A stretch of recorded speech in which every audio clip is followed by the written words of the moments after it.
Hola y bienvenidos a este video correspondiente al trabajo final de la asignatura Filosofía de la Ciencia.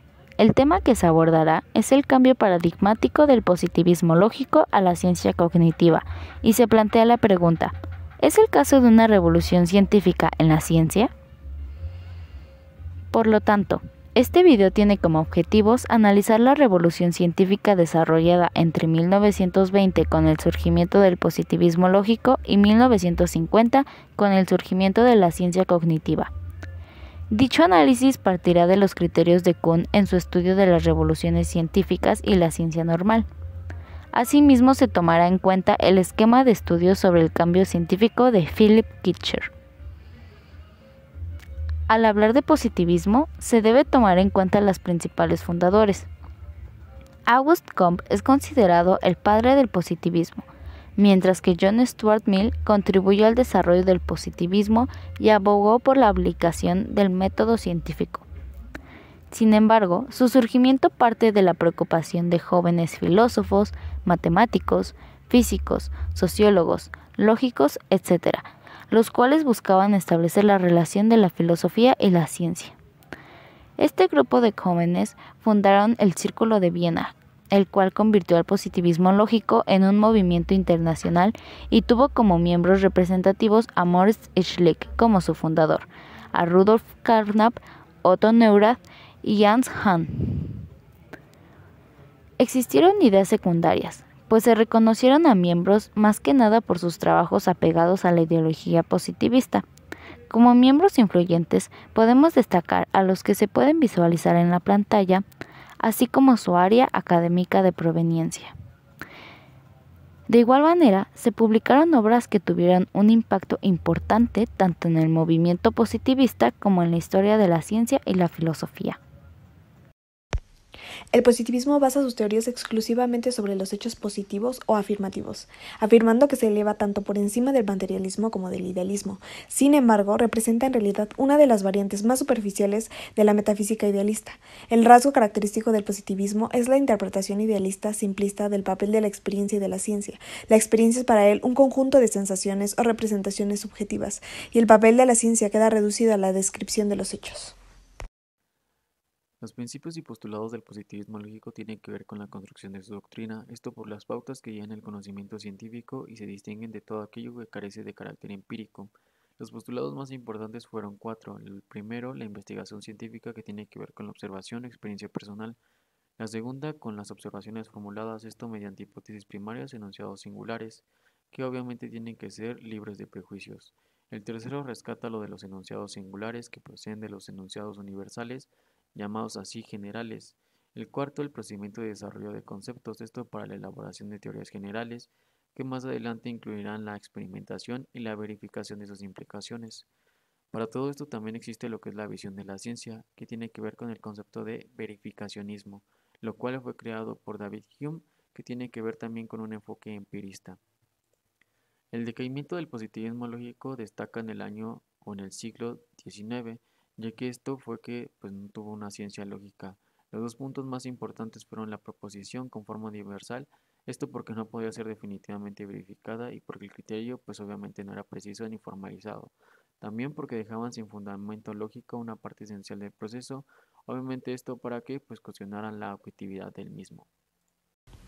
Las ciencias aliadas al positivismo fueron consideradas como el resultado de aplicar la observación a la esfera del conocimiento. En el área de la psicología, Tolman presenta el operacionalismo como la corriente que pretende definir el comportamiento en términos de operaciones concretas, mientras que Tolman y Hull construyen un modelo que aplica estos principios, y Skinner usa lenguaje observacional. Ahora vamos a hablar sobre los inicios de la revolución cognitiva.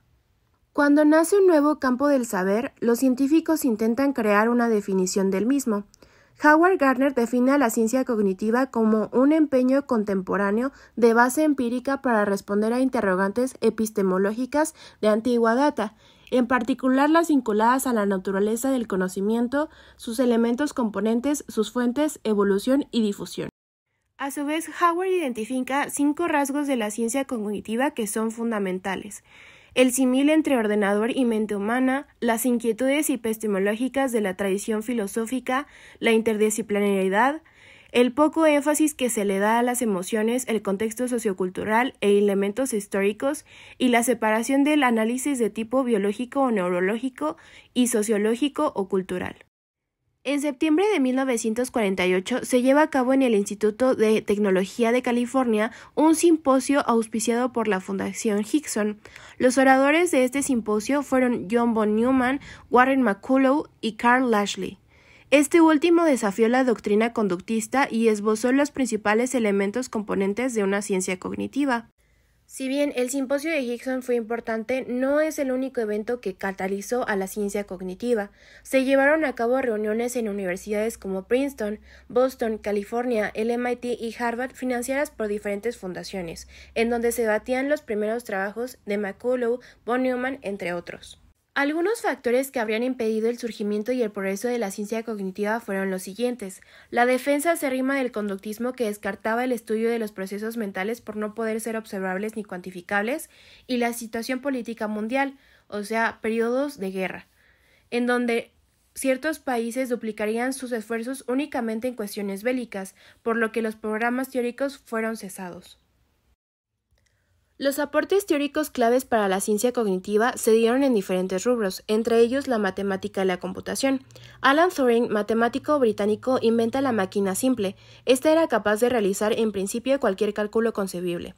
En la síntesis cibernética, Norbert Wiener, matemático estadounidense, genera una síntesis en la que reunía los avances de la comprensión del sistema nervioso humano, la computadora electrónica, y donde subraya la similitud entre el funcionamiento del organismo vivo y las nuevas máquinas de comunicación.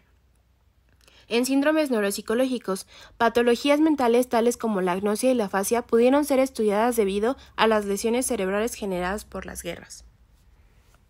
Los acontecimientos importantes de la década de 1960 los podemos destacar como en el mundo y en la psicología. En el mundo fue la carrera espacial, el movimiento de derechos civiles en Estados Unidos, la guerra de Vietnam, el asesinato del presidente estadounidense John F. Kennedy y Martin Luther King, la crisis de los misiles cubanos, y en la psicología, que los psicólogos comenzaron a reconocer que el conductismo era incapaz de explicar, en este caso, completamente el comportamiento humano.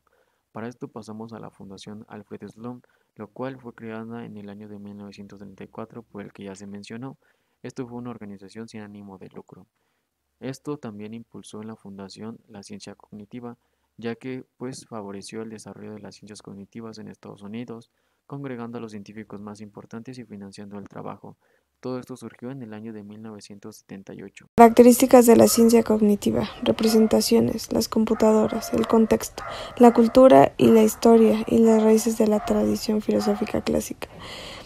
La ciencia cognitiva atenúa la importancia de los atribuida a los afectos, le da creencia a la validez de los estudios interdisciplinarios. También le da una importancia crucial a las computadoras. No está en contra de la esfera de los afectos o contra el contexto que circunda cualquier acción o pensamiento, contra los análisis históricos y culturales, pero en la práctica tratan de deslindar estos elementos en el mayor grado posible. Los psicólogos cognitivos no coinciden en lo absoluto entre sí sobre algunos temas filosóficos, como el Menón. Además engendraron la paradoja computacional. A continuación se hablará sobre las primeras décadas de la ciencia cognitiva. Una fecha de nacimiento aceptada para la ciencia cognitiva es en el año de 1956, pero específicamente el 11 de septiembre del año ya mencionado. Esta fecha fue dada por un psicólogo llamado George A. Miller, que asistió a un simposio sobre la teoría de la información realizado en el Instituto de Tecnología de Massachusetts. Como resultado de ese simposio, Miller reconocería las 3 líneas de investigación más importantes en esa década. La primera sería la psicología experimental humana, la segunda la lingüística teórica y la tercera la simulación de procesos cognitivos mediante computadora. La computadora actúa como prueba de existencia. Si es posible sostener que una máquina construida por el hombre razona, tiene metas, revisa y corrige su conducta, transforma información, etc., los seres humanos pueden ser caracterizados de la misma manera. Existen críticas a este modelo sobre la cognición humana. Algunos críticos entienden que es una equivocación enorme concebir a los organismos activos como sistemas de procesamiento de información. Para 1960 ya se reconocían a dos figuras destacadas en la divulgación pública de la cognición, las cuales fueron Jerome Brunner y George Miller, mencionado anteriormente. Ellos fueron quienes en ese mismo año fundaron en Harvard el Centro para Estudios Cognitivos, que algunas personas consideran el lugar de nacimiento de las ciencias cognitivas. Las ciencias cognitivas tienen muchos campos de estudio que se pueden visualizar en el llamado hexágono cognitivo. Existen características fundamentales de las ciencias cognitivas. Se pueden distinguir específicamente 5, entre las cuales se encuentran las representaciones, las computadoras, las raíces de la tradición filosófica clásica, la atenuación de la importancia atribuida a los efectos, el contexto, la cultura y la historia, y por último, la ciencia en la validez de los estudios interdisciplinarios. Ahora vamos a hablar sobre la inteligencia artificial, la herramienta del experto. Desde la década anterior se cultivó un convencimiento de que las computadoras podían llevar a cabo procesos semejantes al pensamiento humano. En el verano de 1956, un grupo de 10 jóvenes especialistas se reunieron en Dartmouth College, basados en la conjetura de que es posible describir cualquier aspecto del aprendizaje o rasgos de la inteligencia y que podrían simularse en una máquina.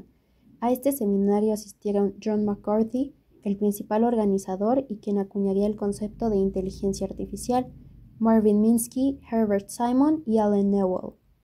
Además, comenzaron a surgir un programa para jugar al ajedrez y otro para jugar a las damas, y aparecieron ciertas monografías y artículos importantes para la época.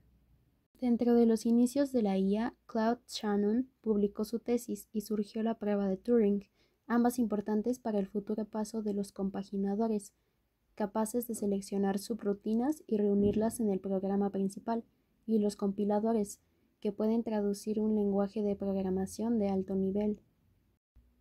En el primer programa del equipo de Newell y Simon fue denominado TL, que demuestra por sí mismo teoremas de la lógica simbólica, además de también diseñarse los lenguajes para el procesamiento de información. Igualmente se suscita la invención de una de las primeras computadoras, conocida como ENIAC. Pero su proyecto más ambicioso fue el denominado resolvedor general de problemas, que selecciona la forma deseada de solución de un problema y se compara con el objetivo final que se persigue. Por otra parte, el programa SHRDLU pretende asemejarse a un experto en comprensión y responde preguntas acerca de su mundo de bloques que son formuladas por una persona, ejecutando órdenes sobre esos objetos simulados. Las cuestiones cardinales. Observa la importancia de resolver problemas del mundo real. Se establece el programa Dentral, que incluía gran cantidad de conocimientos específicos sobre los compuestos orgánicos, pero poco después se convencen de las limitaciones de los programas generalistas. En la década de 1970, las últimas innovaciones son el programa Hearsay, que aborda la comprensión del habla, y el programa Perceptron, que sirve para reconocer letras, considerando que imitaría de mejor manera lo que sucede en el cerebro humano. Con respecto a la conclusión generada a partir de la ciencia cognitiva, la psicología cognitiva y el cambio de paradigma, podemos decir que tanto la ciencia como la psicología cognitiva requieren un cambio de paradigma. Prueba de ello puede ser el reconocimiento actual que se tiene acerca de las limitantes del símil mente-ordenador. En cuanto al ordenador, las respuestas pueden ser más lentas debido a pasos que se tienen que llevar a cabo para el procesamiento de información, así como ofrecer respuestas mucho más rígidas y precisas. En tanto a las redes neuronales, esto nos permite, como seres humanos, tener una rapidez con respecto al procesamiento de información, así como una flexibilidad en el actuar y en la imprecisión de respuestas.